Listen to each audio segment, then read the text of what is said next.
ನಿನಗೆ ಈ ಭೂಮಿಯ ಋಣ, ಈ ಅಶೋಕನ ಕ್ರೋಧಾಗ್ನಿಗೆ ಸೀಳೆ ಹಾಕಿ ಬಿಡ್ತೀನಿ ಮಗನೇ ನಿನ್ನ.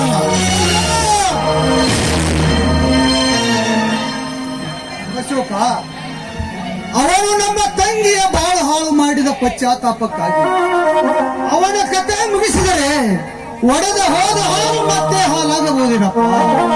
ಇಲ್ಲ, ಅದರಂತೆ ನಮ್ಮ ತಂಗಿಯ ಶೀಲ ಮತ್ತೆ ಬರೋದೇನಪ್ಪ? ಇಬ್ಬರು ಅಣ್ಣ ಇದ್ದರೂ ನಮ್ಮ ತಂಗಿಯನ್ನು ಕಾಪಾಡದ ಕಟುಕರಪ್ಪ, ನಾವು ಕಟುಕರು. ನೀವು ಕಟುಕರಲ್ಲ ಅಣ್ಣ, ಇದು ನನ್ನ ಹಣೆ ಬರಹ. ನನ್ನ ಹಣೆ ಬರಕ್ಕೆ ನನ್ನ ಶ್ರೀಯ ಶೃಂಗಾರ ಹಾಳಾಗಿ ಹೋಯ್ತಣ್ಣ.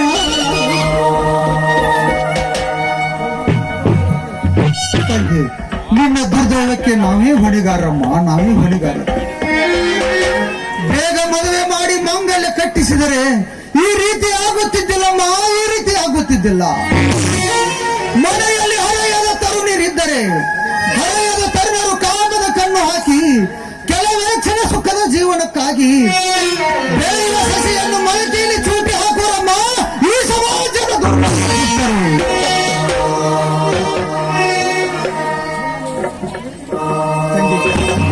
ತಂಗಿ ಸೀತಾ, ಅದೇನೇ ಇರಲಮ್ಮ, ನನ್ನ ಮೇಲೆ ನಡೆದ ಈ ಮಂಗಲದ ಅದು ಜನ ಆಗೋಗಿದೆ.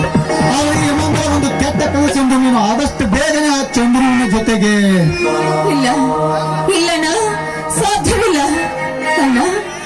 ನನ್ನ ದೇವರಿಗೆ ಹರಿಸಿದ ಎಣೆಯನ್ನು ಅರ್ಪಿಸಲೇ ಇಲ್ಲಣ್ಣ, ಸಾಧ್ಯವಿಲ್ಲ ಅಣ್ಣ. ಯಾವ ಪಾಪಿಯಿಂದ ನನ್ನ ಶೀಲ ಹಾಳಾಯಿತು ಅವರೊಂದಿಗೆ ನಾನು ಕೈ ಹಿಡಿದ್ರೆ ಅದು ನಿಯಮ, ನೀತಿ, ಧರ್ಮ. ಅದನ್ನ ಬಿಟ್ಟು ಇನ್ನೊಬ್ಬರಿಗೆ ಮೈಲಿಗೆ ಆದ ದೇಹವನ್ನು ಅರ್ಪಿಸಂದ್ರೆ ಅದು ನನ್ನಿಂದ ಸಾಧ್ಯವಾಗದ ಮಾತು. ನೋಡೋಣ, ನಾನು ಅವರನ್ನ ಕೈ ಹಿಡಿದ್ರೆ ನನಗೆ ಕೀರ್ತಿ, ಇಲ್ಲವಾದ್ರೆ ನನ್ನ ಜನ್ಮಕ್ಕೆ ಸಾವೇ ಗತಿ. ತಂಗಿ, ಆತ್ಮಹತ್ಯೆ ಎಂಬ ಮಾತನಾಡಿದರು ತಂಗಿ, ನನ್ನ ಜನ್ಮ ನಿನ್ನ ಮೇಲೆ ಆರೆ, ನಿನ್ನ ಶೀಲ ಸೂರ್ಯಗೈದ ಸುಂದರವನ್ನು ಹೇಳಿ ತಾಳಿ ಕಡೆಗೆ ಅವನ ಕಾಲನ್ನು ಹಿಡಿದವರು ತರಬೇಡಿ ಮದುವೆಯ ಏನನ್ನ ನೀನ್ ಹೇಳ್ತಾ ಇರೋ ಮಾತು? ಅಂದ್ರೆ ನಮ್ಮ ತಂಗಿ ಆ ಕುಡುಕನ ಕೂಡ ಕಷ್ಟದ ಕಾರ್ಮೋಡಗಳ ಕಡಲಲ್ಲಿ, ಕಣ್ಣೀರಿನ ಕಡಲಲ್ಲಿ ಕೈ ತೊಳೆಯೋದಕ್ಕೆ ನೀನೇ ಮುಂದಾದೇನಮ್ಮ? ಬೇಡ ಅಮ್ಮ, ಆ ಕಲ್ಲಿನ ಗಾನದಲ್ಲಿ ನೂಕುವುದು ಬೇಡ ಅಮ್ಮ, ಬೇಡ.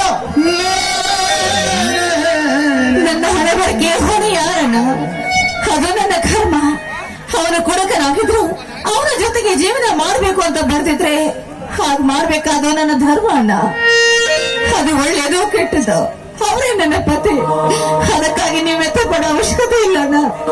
ಅವರ ಜೊತೆಗೆ ನನ್ನ ಮದುವೆ ನಿಶ್ಚಯಿಸಿ, ಹಾಗೆ ಅಣ್ಣ ಅಶೋಕನ ಜೊತೆಗೆ ನನ್ನ ಗೆಳತಿ ಭಾರತೀಯ ಮದುವೆಯನ್ನು ಮುಗಿದು ಹೋಗ್ಬೇಕು. ಇದೇನಮ್ಮ ನಿನ್ನ ಮಾತು? ಆ ದೇವೇಂದ್ರನ ಅತ್ತೆ ಮಗಳು ತಂಗಿ, ಬೇಡಮ್ಮ ತಂಗಿ, ಆ ಸಂಬಂಧ ನಮ್ಮ ಮನೆತನಕ್ಕೆ ಬೇಡಮ್ಮ, ಬೇಡ. ನನ್ನ ತಂಗಿ ಸೀತಾ ಹೇಳ್ತಾ ಇರೋ ಮಾತು ಸತ್ಯ ಅಣ್ಣ. ಭಾರತಿ ಬಹಳಾದರೂ ತುಂಬಾ ಒಳ್ಳೆಯದು.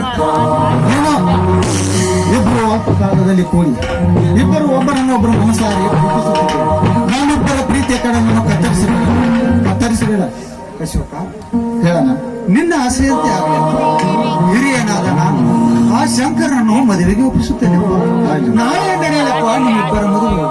ನಾನು ಆ ಶಂಕರನ್ನು ಮದುವೆಗೆ ಒಪ್ಪಿಸುತ್ತೇನಪ್ಪ. ನಾನು ಹೋಗಿ ಬರ್ತೇನೆ, ಆಯ್ತಮ್ಮ?